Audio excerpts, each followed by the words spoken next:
বহুকাল আগের কথা। চন্দনগড়ের কাছে ছিল এক বিরাট মাঠ।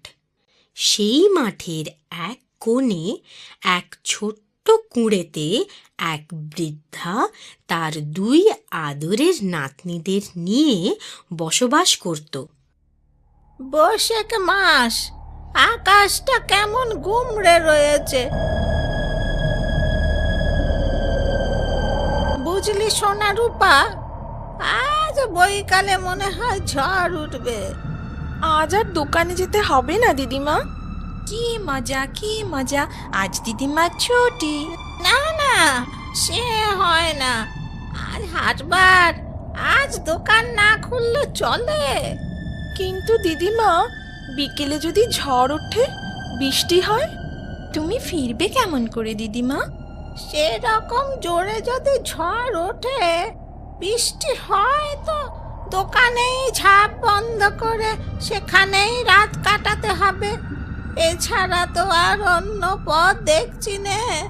সোনা মেয়ে, লক্ষ্মী মেয়ে, যাই, আমি আসি তাহলে।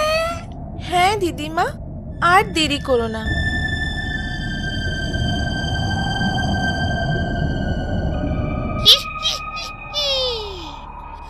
আজ ভারী মজা হবে, ঝড় উঠবে, বৃষ্টি হবে, থাকবে বুড়ি দোকানে, সেই সুযোগে সাজবো বুড়ি, সময় মতো গিলবো ছুরি, সোনার উপর থাকবে আমার পেটের মাঝে এইখানে।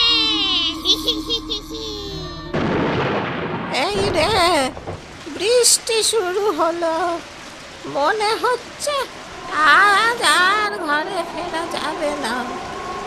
মেয়ে দুটোর কোনো বিপদ না হয়, ওদের রক্ষে করো ঠাকুর। ঝড় উঠেছে, চাঁদ ডুবেছে, তেঁতুল তলায় কে? তেঁতুল তলায় পেতনি এখন বিমা সেজেছে।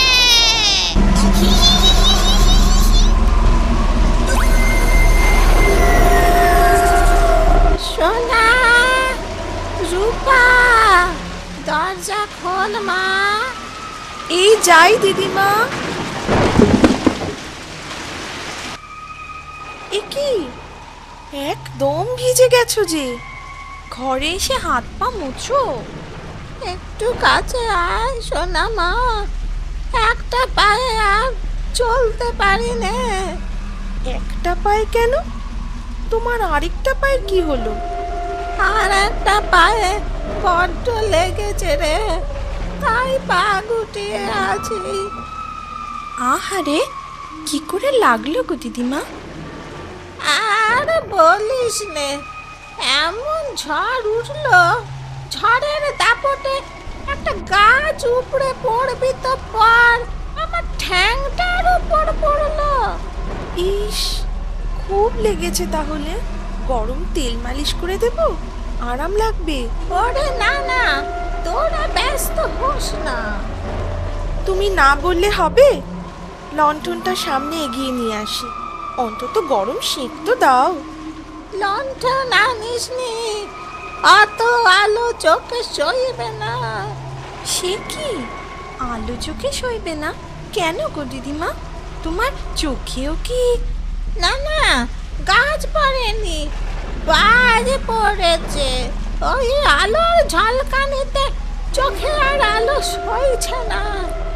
কই দেখি দেখি, ভালো করে দেখি তো তোমার চোখ দুটো। দিদিমা, দিদিমা, তুমি অনেক পথ হেঁটে এসেছো তো এই ঝড় জলে। এখন আরাম করো। হ্যাঁ, আমি আর রূপা রান্নাঘরে গিয়ে রুটিটা করে আনি, তারপর একসঙ্গে খাবো। হ্যাঁ দিদিমা। সেই ভালো, যা তোরা যা রান্নাঘরে। রুটি খাবো না হাতি, তোদের টুটি চিপে রক্ত খাবো। আমি শুধু আছি সেই সুযোগের অপেক্ষায়, কখন তোরা ঘুমো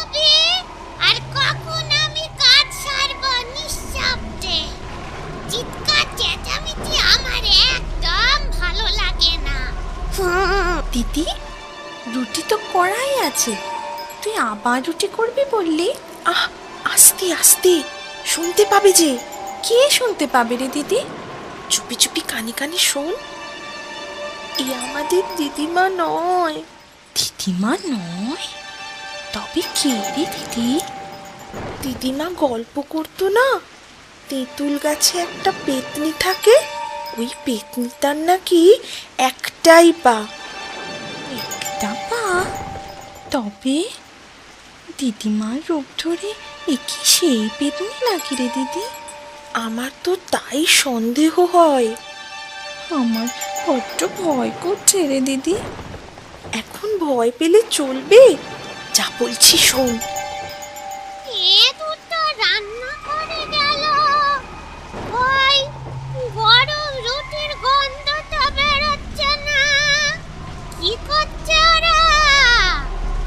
দিদিমা, রূপার শরীরটা না ভালো না, কিরকম গা বমি বমি করছে। চল চল, বাইরে চল, ঘর নোংরা করিস না। এই ঝড় জলে বাইরে গিয়ে কাজ নেই। ঘরে? ই মা, নাকে গন্ধ লাগবে যে। বাইরে দাওয়ায় দাঁড়িয়ে বমি করলে হয় না?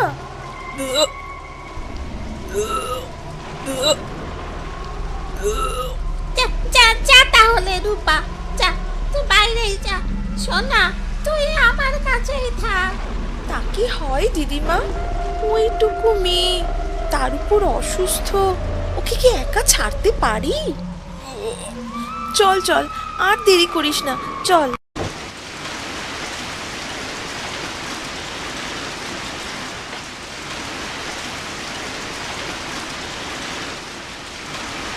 এ দুটো বাইরে গেল, আর ফিরল না তো। নিশ্চয়ই আমাকে ফাঁকি দিয়ে পালিয়েছে। এবারের মতো সুযোগ হাতছাড়া হলো, আমারই বোকামি হয়েছে। এর পরের বার আরো সতর্ক থাকতে হবে।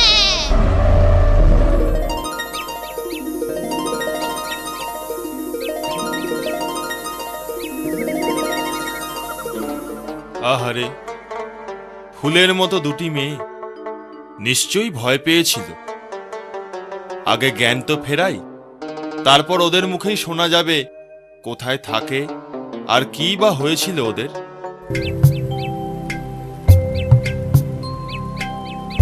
সোনা, রূপা, কই গেলি রে তোরা? সারা দিচ্ছিস না কেন রে? দরজাটা হাট করে খুলে গেলি কোথায়? ঘরে ফিরে তোমাদের দেখতে না পেয়ে দিদিমা নিশ্চয়ই কান্না জুড়ে দিয়েছে। আমরা দু বোন হলাম দিদিমার চোখের মনি, কাঁদবে তো বটেই। তবে ঘরে পৌঁছতে আর বেশি দেরি নেই।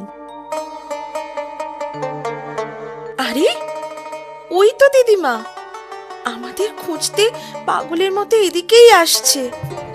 সোনার উপর গলা মনে হচ্ছে, মনের ভুল নয় তো? আমরা ভালো আছি দিদিমা, পেতনি আমাদের কিচ্ছু ক্ষতি করতে পারেনি।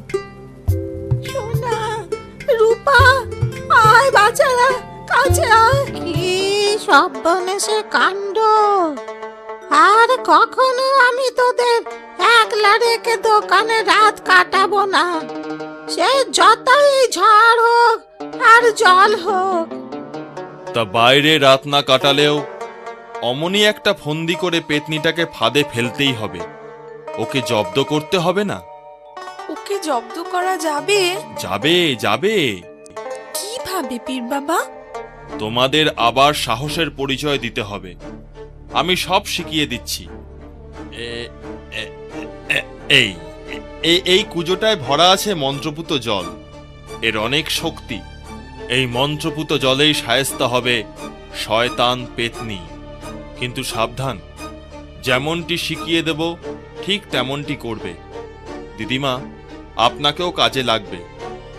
পেতনিটা যেন কিছু আঁচ করতে না পারে, জানলে সর্বনাশ। ও এই কুজোটা ফাটিয়ে ফেলবে, আর তোমাদেরও কাউকে ছাড়বে না। বলুন, কে কি করতে হবে আমাদের? বলছি, মন দিয়ে শোনো সকলে।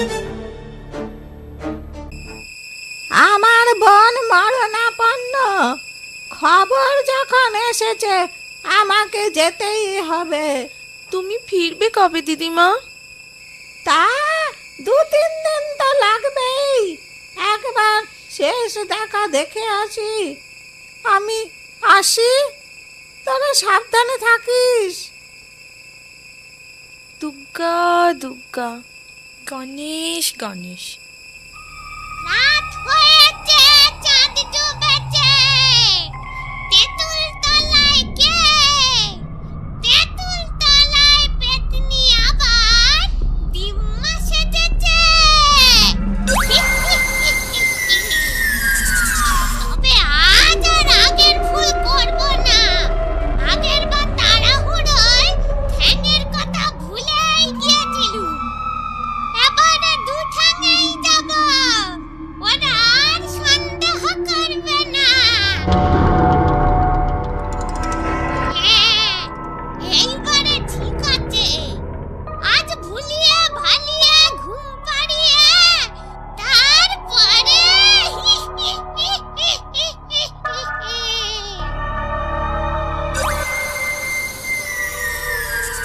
সোনা, রূপা, দরজা খোল মা। আমি তোদের দিদিমা। দিদিমা না হাতি? আমরা জানি তুমি পেতনি। আমাদের আর বোকা বানাতে পারবে না। কি মুশকিল! আরে, আমার বোনের বয়স হয়েছে। সে থাকলে কি আর না থাকলেই বাকি। আমিও তো পা বাড়িয়ে আছি। কদিন বাদে ওপরেই দুজনের দেখা হবে। কিন্তু যতদিন বেঁচে আছি তোদের তো সামলে রাখতে হবে। এই ভেবেই ফিরে এলুম। খোল মা, তাড়াতাড়ি দরজাটা খোল। মা, সত্যি সত্যি তো তুমি দিদিমা? আমরা যেন বিশ্বাসই করতে পারছি না। আমরা ভেবেছিলাম ওই এক পেয়ে ল্যাংড়া পেতনিটা। হ্যাঁ গো দিদিমা, যখন দেখলাম তোমার দুটো পা, তখন বুঝলাম তুমি আমাদের আসল দিদিমা। মাথার ওপরে ওই কুঁজোটায় কি আছে রে সোনা? সে কি তুমি জানো না? আগের দিন তো খেয়াল করিনি। আগের দিন মানে? ইয়ে ইয়ে মানে মানে আর কি আগে খেয়াল করিনি। সে কি, তুমি নিজেই তো। পুজোটায় ঝোলা গুড় ভরে তুমি তো টানিয়ে রাখলে, ভুলে গেলে দিদিমা? আসলে বোনের চিন্তায় মাথাটা ঠিক নেই তো। আর দেখা হবে কি না কে জানে। ওসব কথা থাক না দিদিমা, একটা গল্প বলো না। গল্পে গল্পে ঘুম আসলে আর মন খারাপ লাগবে না। আমি তো রোজ গল্প বলি, আজ তুই বল, আমি শুনি। বলবো, শোনো তাহলে। অনেক দিন আগে চন্দনগড়ের কাছে ছিল ভূতপোতার মাঠ। সেই মাঠের একটা কোণে এক ছোট্ট কুঁড়েতে এক বৃদ্ধা তার 2 আদরের নাতনিদের নিয়ে বসবাস করত। ওই কুঁড়ের কাছেই ছিল একটা তেঁতুল গাছ।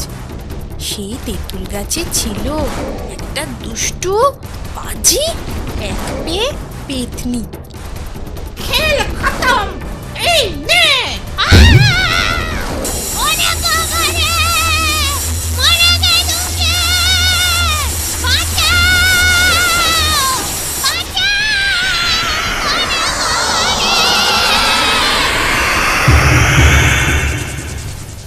দিদিমা দিদিমা, দিদিমা, আমরা তো ওকেই আসল তুমি ভেবেছিলাম। আর ভয় নেই, আর ভয় নেই। সেই পীর বাবা সত্যি মনে হয় সাক্ষাৎ উপরওয়ালা। এরপর দিদিমা আর তার দুই আদরের নাতনি সোনা আর রূপা পরম সুখে জীবন কাটাতে থাকে।